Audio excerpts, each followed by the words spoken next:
तो मूवी शुरू होती है वेड नाम के आदमी को दिखाते हुए जो लोगों के घरों को बनाने का काम करता है। उसकी एक गर्लफ्रेंड जिसका नाम लॉरा और एक बेटा मिक्की है। वेड खूब मेहनत करता है पैसों को कमाने के लिए ताकि वो लॉरा से शादी कर सके। एक दिन ये दोनों काफी खुश होते हैं क्योंकि बैंक ने इन्हें लोन दे दिया था ताकि वो अपने कंस्ट्रक्शन के काम को बड़ा कर सके। एक रात वेड और लॉरा अपने कमरे में सो रहे होते हैं और मिक्की इनका बेटा अपने कमरे में सो रहा था कि तभी वेड को हल्की सी आवाज मिक्की के रूम से आती है। वो दोनों ही समझ जाते हैं कि मिक्की के रूम में कोई घुस गया है। वो एक बेसबॉल बैट को जल्दी से उठाता है और मिक्की के रूम में जाता है। उधर वो देखता है कि उसका बेटा तो बिल्कुल ठीक है कि तभी वेड किचन में देखता है और एक आदमी अचानक उस पर हमला करता है और घर से बाहर भागने लगता है। वेड भी उसका पीछा करता है। उस भागते हुए आदमी के सर पर बेसबॉल बैट से मारता है जिधर आदमी का सर फटने से उसकी मौत वेड के घर के यार्ड में हो जाती है। इस हादसे से उन दोनों को बेहद दुख होता है और वो 911 पर फोन कर देते हैं। पुलिस सब चेक करके वेड और लॉरा को बताती है कि चोर ने सिर्फ तुम्हारा पर्स चुराया था और वो भाग ही रहा था, यहाँ तक कि उसके पास हथियार भी नहीं था। तुमने उसका पीछा किया और बेसबॉल बैट से मारकर उसे मार डाला, इसलिए सेल्फ डिफेंस का केस नहीं माना जा सकता, ये मर्डर का केस है। जिधर वेड और लॉरा पुलिसमैन को समझाते हैं कि वो आदमी भागते हुए मुड़ा था और जेब से कुछ निकालने लगा, पर वो उनकी एक नहीं सुनता और वेड को अरेस्ट करके उस पर मर्डर के चार्जेस लगा देता है। सीन कट होता है जेल के पहले ही दिन एक अफ्रीकन कैदी वेड से भिड़ जाता है क्योंकि वेड ने सिर्फ उसकी तरफ देख लिया था। जिधर उसे एक सेल में ले जाया जाता है जहां 10 से 12 कैदी थे। वो सभी उसे देखते हैं और उससे पूछते हैं अपना ग्रुप चुन लिया क्या। वेड ना में उत्तर देता है और उनमें से कैदी कहता है तो ठीक है। अगले ही दिन वेड अपने लॉयर से मिलता है। वो उसे बताती है मर्डर केस में $1 मिलियन जमानत में लगते हैं। वेड उसे बताता है कि इतने सारे पैसे तो उसके पास नहीं है। तो लॉयर उसे कहती है मैं तुम्हें बचाने की पूरी कोशिश करूंगी। उसी रात उस जेल में सारे कैदी एक दूसरे पर हमला करने लगते हैं। गार्ड्स आंसू गैस से सभी को काबू करते हैं। अगले दिन जॉर्डन नाम का आदमी जेल में कैदी जॉन स्मिथ से मिलने आता है। जॉर्डन जॉन से कहता है कि बीती रात जेल में दंगा तुमने सिर्फ अपने मनोरंजन के लिए करवाया था। इस पर जॉन कहता है कि कल मेरी बेटी 27 साल की हो जाती। जिधर हमें जॉन के बारे में पता चलता है कि वो जेल में उम्र कैद की सजा काट रहा है। उसकी एक बेटी और पत्नी थी जो अब नहीं रही। वो अपनी बेटी और पत्नी के कातिलों और उनके पूरे खानदान यानी उनका पूरा वंश को मिटाकर इस जेल में आया है। आगे हमें वेड और उसकी लॉयर को दिखाया जाता है। लॉयर वेड को बताती है अगर तुम अपनी गलती मान लेते हो तो तुम्हें सिर्फ 3 साल की कैद होगी जिसमें तुम 90 दिन की सजा तो काट ही चुके हो। ये 90 दिन भी तुम्हारी 3 साल की कैद में माने जाएंगे और अगर तुम केस लड़ते हो तो केस लड़ने में ही कई साल बीत जाएंगे और उसके बाद जो सजा मिलेगी वो अलग मिलेगी। इतना सुनते ही वेड लॉयर की बात मान जाता है और जज के आगे अपना जुर्म कबूल कर लेता है। जज उसे 3 साल की सजा देता है और 3 सालों में से 90 दिन काट भी देता है क्योंकि 90 दिनों की सजा वेड काट चुका था। जज वेड को एक वार्निंग भी देता है अगर वो जेल में किसी से भी लड़ा या कोई नियम तोड़ा तो उसकी ये सजा बढ़ाई भी जा सकती है। पेशी के बाद कैदियों की बस में कैदी उसके पीछे वाली सीट पर बैठा था। इसका नाम जैक था। जैक उसे बताता है जो बस में आगे बैठा है मूंछों वाला आदमी, उसका नाम डैनी सैमसन है, तुम उससे दूर ही रहना, वो बेहद खतरनाक है। तभी अचानक से डैनी अपनी सीट से उठा और एक कैदी को एक नुकीले हथियार से गर्दन और उसके दिल के पास कई बार गोद दिया। जिधर वो हथियारों को जैक के हाथों में रखकर अपने हाथों में लगे खून को जैक के कपड़ों में साफ करके सबसे पिछली सीट पर बैठ जाता है। जैसे ही बस जेल के अंदर रुकी जैक ने वो नुकीला हथियार वेड के हाथों में रख दिया और उसे कहा कि कह देना ये तुम्हें सीट के नीचे पड़ा मिला था वरना तुम भी बेमौत डैनी के हाथों मारे जाओगे। इस वारदात की पूरी जांच होने तक वेड को एक एकांत सेल में कैद कर दिया जाता है। जेल का जेलर वेड से बस में हुई इस वारदात के बारे में पूछता है मगर वे डर के कारण उन्हें डैनी के बारे में नहीं बता पाता। इस कारण जेलर उसे हाई प्रोफाइल क्रिमिनल्स जिन्हें मौत की और उम्र कैद की सजा मिली हुई है ऐसे कैदियों के बीच भेज देता है। यहाँ दिन के 24 घंटों में से 23 घंटे सेल के अंदर बिताने होते हैं और शुरू के 3 महीने कोई भी बाहर से मिलने नहीं आ सकता। ऐसे ही एक दिन गार्ड्स वेड को जेल की यार्ड में कुछ कैदियों के बीच छोड़ देते हैं पर वहाँ 2 कैदियों के बीच लड़ाई हो जाती है पर बाकी के कैदी लड़ाई को खत्म करने के लिए कुछ नहीं करते और ऊपर खड़े जेलर और दूसरे गार्ड्स आपस में शर्त लगाने लगते हैं कि लड़ाई कौन सा कैदी जीतेगा। जिधर लड़ाई खत्म होते ही गार्ड्स दोनों कैदियों पर रबड़ की गोलियां चला देते हैं जिससे उन्हें बेहद ज्यादा दर्द सहन करना पड़ता है। इन दोनों कैदियों में से एक जीतने वाला कैदी जेलर की तरफ चिल्लाकर कहता है तुमने ही तो ये रूल बनाए हैं। इस पर जेलर उसे एक रूम में ले जाकर इतना पीटता है कि वो सीरियस इंजर्ड हो जाता है। जेलर गार्ड से कहता है कि इसे सभी कैदियों के बीच से ले जाना। कैदियों के बीच एक डर का माहौल बनाने के लिए कुछ दिनों के बाद लॉरा जेल में आती है जो वेड को काफी मिस कर रही थी क्योंकि शुरू के नहीं मिलने वाले 3 महीने अब बीत चुके थे। लॉरा उसे बताती है कि घर के सारे पैसे खत्म हो चुके हैं। वेड लॉरा को अपना सामान और घर की चीजों को बेचने के लिए कहता रहता है ताकि उसकी सजा पूरे होने तक लॉरा घर चला सके। अगले सीन में जॉन को दिखाया जाता है जिसका ट्रांसफर वेड की जेल में हो गया है और वो वेड के साथ उसी के सेल में रहेगा। जॉन के सेल में एंटर करने से पहले ही वेड दीवार की तरफ मुंह करके अपने दोनों हाथ सर पर रखकर घुटनों के बल बैठ जाता है।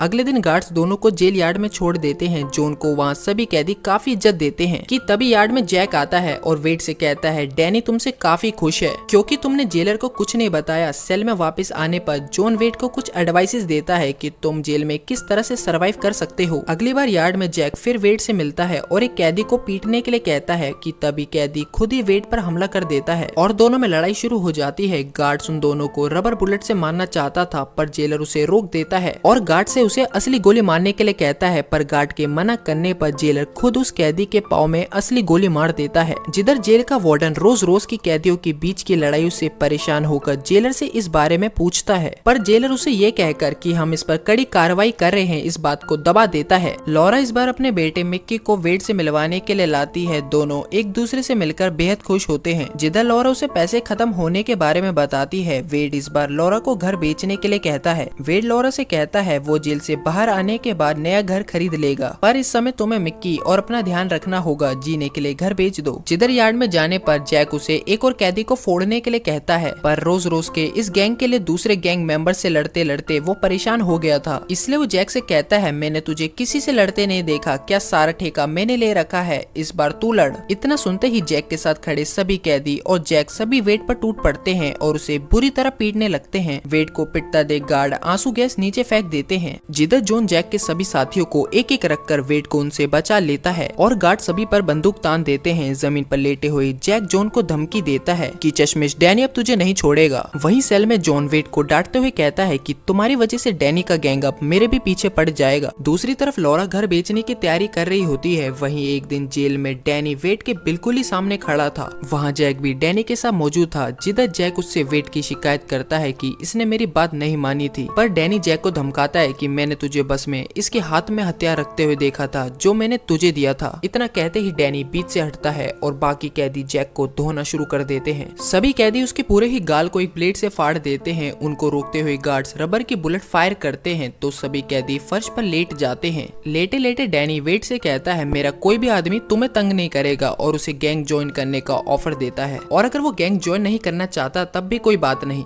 ये कहते हुए डैनी जॉन की तरफ एक दोस्त की नजरों से देखता है। इधर जेलर और उसका असिस्टेंट अपने बच्चों के मैच देख रहे होते हैं। तब जेलर का असिस्टेंट जेलर से कहता है अब हमें ये सब चीजें बंद कर देनी चाहिए, पर जेलर उसे समझाता है जैसा चल रहा है चलने दो, क्योंकि डैनी से उसकी पहले से पर्सनल लड़ाई थी। इधर लॉरा जब वेड से मिलने आती है तो उनके बीच पैसों की तंगी की वजह से कुछ तू मैं हो जाती है और लॉरा वहाँ से गुस्से में चली जाती है। इस बार जेल में एक नया कैदी एंटर करता है और जेलर से नजरें मिलाकर वेड पर हमला कर देता है। वेड भी जेलर की तरफ देखता है और ये क्या है का इशारा करते हुए खुद को उस कैदी से बचाता है। कैदी उस पर कई हमले करता है पर वेड उसे बिना मारे आसानी से बचता रहता है। ये सुनते ही जेलर वेड को धड़ाधड़ कई रबर की गोलियां मार देता है, जिसके कारण वेड वहीं बेहोश हो जाता है। उसी दोपहर जेलर जैक को डैनी के खिलाफ गवाही देने के लिए मना लेता है। इसके बदले जेलर उसे एक सुरक्षित जगह पर रखने का लालच भी देता है। दूसरी तरफ वेड को जब होश आता है तब जेलर उससे कहता है अब मैं सैमसन पर खून का केस दर्ज कर रहा हूँ और तुझे उसका साथी बना रहा हूँ। गवाह भी मैंने तैयार कर रखा है, अब तो तू यहाँ मेरे साथ लंबे समय तक ही रहेगा। ये सुनते ही वेड उसके आगे बेहद गिड़गिड़ाता है, पर वो वेड की एक भी बात नहीं सुनता। और एक दिन अदालत में जज डैनी को हत्या के जुर्म में उम्र कैद की सजा सुनाते हैं और वेड को जज डैनी का बस में साथ देने के लिए 3 साल की सजा सुनाते हैं। आगे हम देखते हैं लारा की माँ से वेड से रिश्ता तोड़ने के लिए कह रही होती है। जिधर ना चाहते हुए भी लारा वेड को लेटर लिख देती है कि वो उससे रिश्ता तोड़ रही है। लेटर को पढ़ते ही वेड बेहद दुखी हो जाता है और कैदियों की पिटाई करने में लग जाता है। अब उसे किसी बात की परवाह नहीं थी क्योंकि वो अपना सब कुछ खो चुका था। अगले दिन जॉन का दोस्त जॉर्डन उससे मिलने आता है तो जॉन उसे कहता है तुमने दोस्ती का पूरा फर्ज निभाया है, अब तुम यहाँ आकर अपना समय मत खराब किया करो। मैं जानता हूँ तुम्हें ऐसी जगह आना बिल्कुल नहीं पसंद। दरअसल जॉर्डन भी एक एक्स कैदी था जिसने जॉन के साथ 20 साल जेल में बिताए थे। आगे हमें लॉरा को दिखाया जाता है जो कि अपने सामान की पैकिंग कर रही होती है तो मिक्की उससे पूछता है अब पापा के कपड़ों को क्यों नहीं रख रही। लॉरा उसे समझाती है अब उसके पापा हमारे साथ नहीं रहेंगे, पर मिक्की अपने पिता से अलग नहीं होना चाहता था। मिक्की की बातें सुनकर लॉरा को भी एहसास होता है कि वो भी वेड के बिना नहीं रह सकती। इसलिए अगले दिन वो वेड से मिलने जेल जाती है और उसे बताती है मैं तुम्हारा इंतजार करूंगी चाहे कितना भी समय लगे, पर तुम मुझे भी ऐसे ही प्यार करना और कभी बदलना नहीं। वेड लोरा के शब्दों को सुनकर बेहद खुश होता है और सेल में जाकर जॉन को सब बताता है। जॉन भी वेड के लिए बेहद खुश था। वेड जॉन से कहता है अगर हम जेलर की सच्चाई बाहर के ऑफिसर्स तक पहुंचा दे तो मुझे इतने सालों तक यहाँ नहीं रहना पड़ेगा। वो दोनों मिलकर कुछ प्लान बनाते हैं और प्लान बनते ही वेड जेलर के पास पहुंचता है। वो जेलर से कहता है मुझे यार्ड में उसी कैदी से लड़वा दो जिसकी वजह से मैं इस जेल में आया था। मुझे उससे बदला लेना है। ये वही कैदी था जिसने वेड को देखने पर ही उससे झगड़ा किया था। जेलर वेड की बात मान जाता है पर एक शर्त रखवाता है कि तुम दोनों में से सिर्फ एक ही जिंदा रहना चाहिए, यानी मरना होगा या मारना होगा। वहीं लॉरा से अगली मुलाकात में वेड लॉरा से कहता है कि तुम जॉर्डन से जाके मिलो क्योंकि जॉन के कहने से वो एक पुलिस ऑफिसर को जेलर का असली चेहरा दिखाएगा। जिधर लड़ाई की तारीख आ जाती है। फाइनली वेड और उसी कैदी के बीच एक जानलेवा लड़ाई शुरू हो जाती है। दोनों एक दूसरे पर टूट पड़ते हैं। उसी समय लॉरा, जॉर्डन और एक बाहरी पुलिस ऑफिसर जेल के पास पहुंचते हैं। इधर जॉन भी अपने चश्मे से एक छोटा चाकू निकाल लेता है। वेड भी उस कैदी पर काबू पा लेता है और अपना जूता उसके जबड़े पर रख देता है, लेकिन वो उसे जान से नहीं मारता। ये देखकर जेलर को बहुत गुस्सा आता है और वो एक असली गोली वेड के बगल में चला देता है। जिधर वेड को बचाने के लिए जॉन उसके आगे खड़ा हो जाता है। ये देखकर डैनी और बाकी कैदी भी वेड के आगे खड़े हो जाते हैं। जेलर उन सभी कैदियों को शूट करना चाहता था पर जेलर का असिस्टेंट उसे शांत करता है। वो उन सभी कैदियों को उनके सेल में भेज देता है पर एक गार्ड जॉन और वेड को वापस यार्ड में ले आता है। जेलर यार्ड के सारे कैमरा को बंद करवा कर यार्ड में एंटर होता है क्योंकि जेलर इन दोनों को खत्म करना चाहता था पर उसका असिस्टेंट इस दुष्कर्म में और उसका साथ नहीं देना चाहता, इसलिए वो वहाँ से चला जाता है। दूसरी तरफ गार्ड सारे बंद कैमरा को फिर से ऑन कर देता है। जेलर एक चाकू लेकर वेड की तरफ बढ़ता है और जैसे ही जेलर वेड को चाकू मारने वाला होता है तभी जॉन अपने छोटे से चाकू से उस जेलर का गला काट देता है। जिधर ऊपर खड़ा एक गार्ड जॉन को शूट कर देता है और जॉन की भी वहाँ मृत्यु हो जाती है। वही गार्ड वेड पर भी गोली चलाता है पर तभी दूसरा गार्ड इमरजेंसी बटन को दबा देता है जिससे सभी गार्ड यार्ड में एंटर होते हैं। वहीं बाहरी पुलिस ऑफिसर कैमरे की रिकॉर्डिंग से जेलर का जुर्म साबित कर देता है और 15 महीनों की सजा काटकर वेड भी रिहा हो जाता है। वो अपने परिवार से दोबारा मिलता है अपनी नई जिंदगी की शुरुआत करने के लिए। इसी के साथ फैलन मूवी खत्म होती है। Thanks for watching.